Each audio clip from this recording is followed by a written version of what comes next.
Awfully glad you got that question, because, as you know, I got into it at the last of my other question, wasn't able to complete the argument. We want higher teacher salaries. We need higher teacher salaries. But we also want our education to be free of federal control. When the federal government gets the power to pay teachers, inevitably, in my opinion, it will acquire the power to set standards and to tell the teachers what to teach. I think this would be bad for the country. I think it would be bad for the teaching profession. There is another point that should be made. I favor higher salaries for teachers.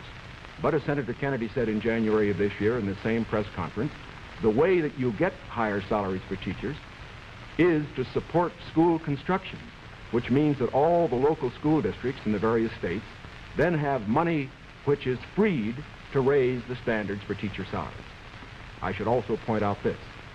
Once you put the responsibility on the federal government for paying a portion of teacher salaries, your local communities and your states are not going to meet the responsibility as much as they should. I believe, in other words, that we have seen the local communities in the states assuming more of that responsibility.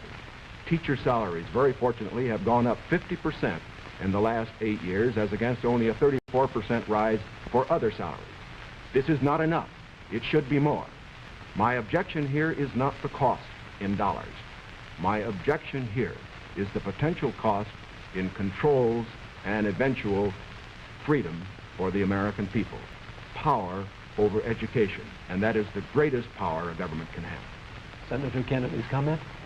When the Vice President quotes me in January 60, I do not believe the federal government should pay directly teachers' salaries, but that was not the issue before the Senate in February.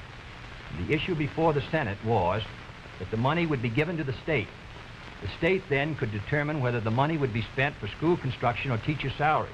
On that question, the Vice President and I disagreed.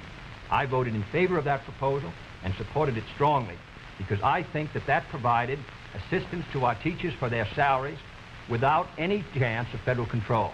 And it is on that vote that Mr. Nixon and I disagreed, and his tie vote defeated.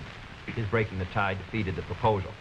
I don't want the federal government paying teachers' salaries directly, but if the money will go to the states, and the states can then determine whether it shall go for school construction or for teachers' salaries, in my opinion, you protect the local authority over the school board and the school committee.